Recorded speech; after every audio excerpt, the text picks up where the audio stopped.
महाप्रभु आज्ञा दानी बहुत बड़ दानी से किंतु जगन्नाथ को मागिले किसी मिले जदि जगन्नाथ को मागिबे जगन्नाथ आज्ञा सब बेले भक्त को कहे काली आसे देवी समय आसिले देवी जदि एमरजेंसी किसी दरकार पड़े आपण को कहिबे काहाकू ना बलभद्र को बड़ ठाकुर को कहले बड़ ठाकुर जगन्नाथ महाप्रभु को कहे रे कालिया से लोकर अमक दुखटा अच्छे टे दूरभूत करदेलु सांगे सांगे बड़ ठाकुर आज्ञा को से पालन करते कहबार उद्देश्य हूँ या ता शांत पण को आम सरी नुहे कि ता दाता पुणिया को मध्य आम सरी नुहे कहीं जहाँकर नेत हूँ बड़ नेत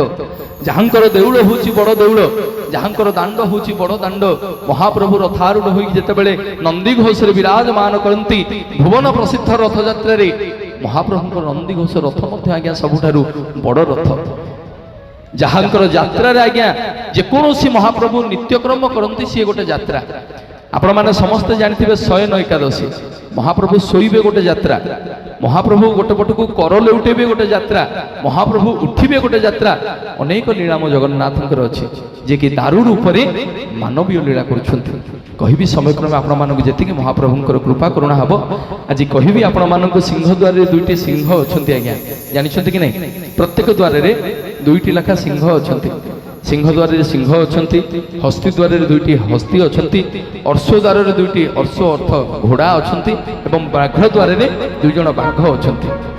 किंतु ये जो सिंह द्वार जहाँ को आम कहू धर्मर द्वार से जो दुईटी सिंह अछंती से सिंह दुई जण ना कौन जानिछंती जानिछंती आज्ञा से सिंह दुई जण ना कौन कहीकि जीवी से सिंह दुई जण ना कौन एवं सिंह दुई जण काम कौन